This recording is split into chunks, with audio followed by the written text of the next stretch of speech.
Yo, what's going on, everybody? It's your boy, the King Katie, back at you with another My Team video here. Today, we got a win streak from 2K. All right, it's the usual. It's the same win streak we've been getting for the past 13 years. All right, for the same 13 weeks or however many ever weeks it's been with back-to-back events. You guys know it. It's an event piece, and it's going to be the best event piece of the event. All right, it's going to be the best event piece. And the one thing that I do like about this event is that we were able to start off with a locker code. Now, personally, I'm not the biggest fan of this event compared to previous events, but honestly, the way they started it, the NBA Final locker code, I feel like we're in a good part of the game. We're in a good part of the game where hopefully a lot of cards become more obtainable, and it's easier to earn players with the playoff challenges and everything. But today, we got the win streak. All right, as you guys can see, it's Saturday night right now, and the win streaks have been mid, except for Sundays, and also excluding the first Sundays of the season. But other than that, like, you look at the streaks, 1 game win streak for a Diamond Shoe Takeover pack.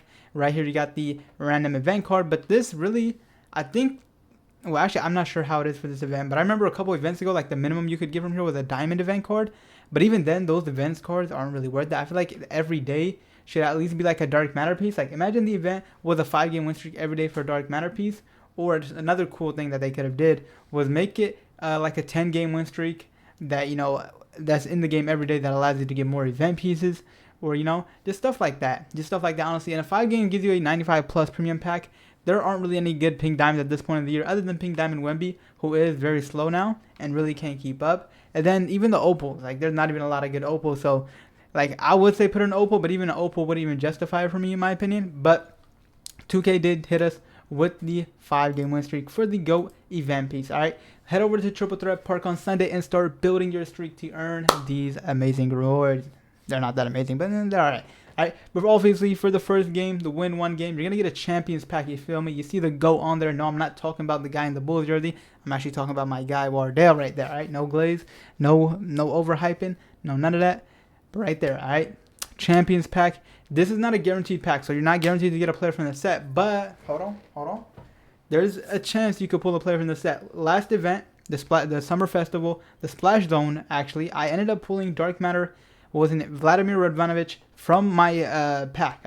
It's not a base pack. It's like a 18K pack, which you will see in the auction house. I mean, not in the auction house, but in the pack market. So there is that slight chance of pulling a player from the set and a slight chance of pulling a good player. Next up, you're going to go ahead and have the 97 plus pack, which features only 1 card, but you're getting opal or higher. All right, now let's take a look at the opals in the set really quickly. Let's pull it up right here. Season 7 champions. Boom. Now the opals in the set feature, all right, we actually have all 4 of them. So honestly, for me, it's not going to move the needle unless we get the plus. And if the plus is plussing, that'll be a major W. All right.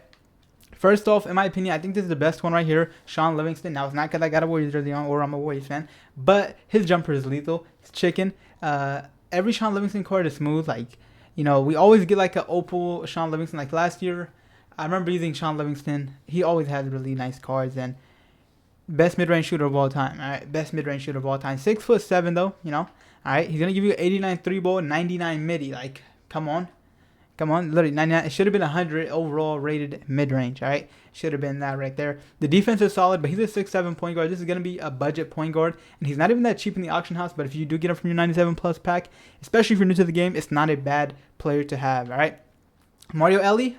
You know why he wears the number 17? Because we pulled him 17 times. That's why he's got the number 17. All right.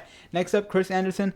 Now, honestly, I haven't really been hearing a lot of, things about this card, but he is a center, 6'10", power forward center. At this point of the year, I really don't think 6'10s. I mean, they're usable, but I really feel like at this point of the year, you don't want a 6'10 as a center. You want someone 7'1" or higher. All right. Worst case scenario, 7-footer. But even then, you kind of want to be as tall as possible. He's going to give you 87 3-ball, which is solid. I just haven't tried him out, haven't seen the jumper. Maybe we do a little gameplay with all of these champions cards. Let me know if you guys would like to see that. And then last but not least, we got Trevor Ariza. Now, I mean, I'm not hyped for them. Like, they're all cheap, so it's not like nothing too crazy. But if you do end up getting like a plus, not sure who even the best Dark Matter is in my opinion. Chauncey Billups is a short point guard, 6'3". Ron Harper, the short point guard. Well, actually, no, he's 6'6". Never mind. He's 6'6". He might not be. I thought it was okay. I got him confused then. All right. I don't know why I thought it was 6'3". Chris Middleton right here, 6'7". Right here, you got Dolph Chase, who we also have, who's 6'8" at the small forward, power forward position.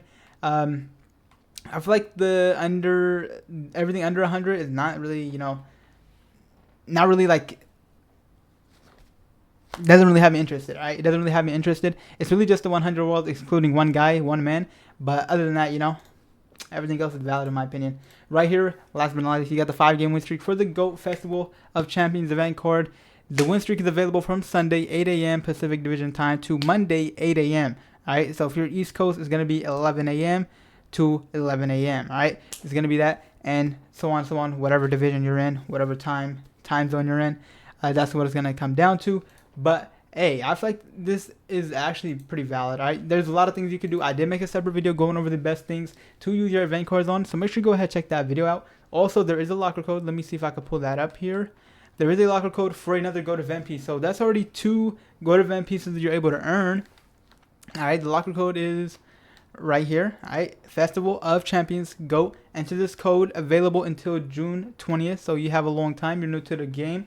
You don't got your PS Plus yet, but you're gonna get it in next week. Boom, you still got time to do it, and you can redeem this locker code and spend it on the event. And you also got this right here, which is available until June 13th for a free 100 roll from the NBA Finals, which is a major W. All right, hopefully you guys can get lucky in your packs.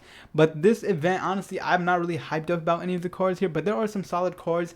With your Dark Matter piece, you can literally exchange them down. Well, not your Dark Matter, but your GOAT piece, actually. You could break it down to Dark Matter pieces to get the Cedric Max. Well, actually, you won't be able to get him. There's going to be 4 more pieces needed, but he's definitely a really good option. There's a bunch of other things you could do. You got some duos. I made a video. Go ahead, check that out. I went more in depth in the best rewards and what I will probably do. But you can also go and make you some MT. Get your MT up. We're in the point of the year where a lot of cards are going down. The 100 overalls are crashing. All right, you feel me? The prices are going down. You guys know there's the first buyout 100 overall. All right, first buyout is going to be Tony Parker. Now, this is a sign, right? Once we get that first 100 overall, that first Dark Matter on the buyout, it's usually when the super packs come out next. We know where we're going to have 100 overall toppers, where there's going to be more buyout cards. So, honestly, I feel like on Tuesday, we're going to start seeing the Patrick Ewings, the James Worthies, and those type of guys becoming buyouts. I definitely think that's, something that can happen. I don't think Dwight Howard, because he's like a big, but, Ray Allen, Rashard Lewis can definitely become buyouts. Those type of cards, DeMar DeRozan, I feel like, once you get one buyout card, it starts rolling the ball, and everybody becomes, buyout. But yeah, thank you guys for watching the video. Let me know what you guys are going to be using your event pieces on in the comments below. Make sure you guys drop a like, subscribe. We're on the road to 1K before 2K26. Other than that, thank you guys for watching the video. Make sure you guys drop a like, subscribe, comment down below. I already said that. But thank you guys for watching the video. Peace out. Catch you on the next one.